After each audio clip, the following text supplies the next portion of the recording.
नमस्कार दोस्तों। भारत में एलपीजी गैस की कमी पड़ गई है। ईरान और अमेरिका का असर अब भारत पे पड़ गया है। ईरान के इस लड़ाई के चक्कर में स्ट्रेट ऑफ फार्मोस यानी कि ये वाला रास्ता पूरा ईरान के अंडर में आता है।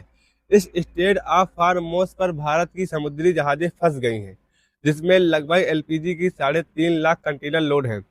अब परेशानी की बात यह है कि ये वही रास्ता है स्ट्रेट ऑफ फार्मोस कि इस रास्ते से लगभग 40% पेट्रोल डीजल यानी क्रूड ऑयल आता था, और इसी रास्ते से 60% एलपीजी यानी कि जो हमारे घरों में जलती है, 60% एलपीजी इसी रास्ते से निकलती थी, और इसी रास्ते को ईरान ने बंद कर दिया है।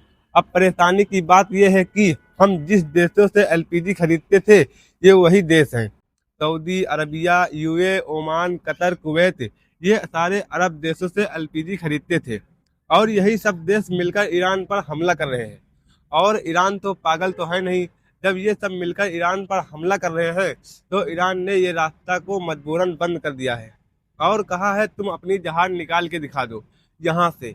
और इस चीज़ का असर अब भारत पे पड़ रहा है, क्योंकि हमारे शिप, हमारे कंटेनर इसी रास्ते से आते थे। ये वही रास्ता है, ईरान को मजबूरन बंद करना पड़ा। अब इसी चक्कर में एलपीजी का रेट भी बढ़ गया है। एलपीजी कंटेनर की सप्लाई भी नहीं हो पा रही है। सारे रेस्टोरेंट बंद हो रहे हैं भारत में, और अब आने वाले समय में क्या होगा ये हम भी नहीं बता सकते हैं। जो हाल एलपीजी के साथ हो रहा है, कुछ दिनों में पेट्रोल डीजल यानी क्रूड ऑयल के साथ भी हो सकता है। पेट्रोल डीजल की कीमत में उछाल देखने को मिल सकता है। ये सब हो रहा है केवल अमेरिका की वजह से। अगर अमेरिका सैनिक के ठिकाने इन देशों में न होते और अमेरिका ईरान पर हमला न करता, तो ईरान ने इन ठिकानों पर हमला न करता और ये रास्ता बंद न करता। ईरान की मजबूरी है अमेरिका के ठिकानों को मिटाने के लिए, क्योंकि अमेरिका उस पर कंटिन्यू हमला कर रहा है।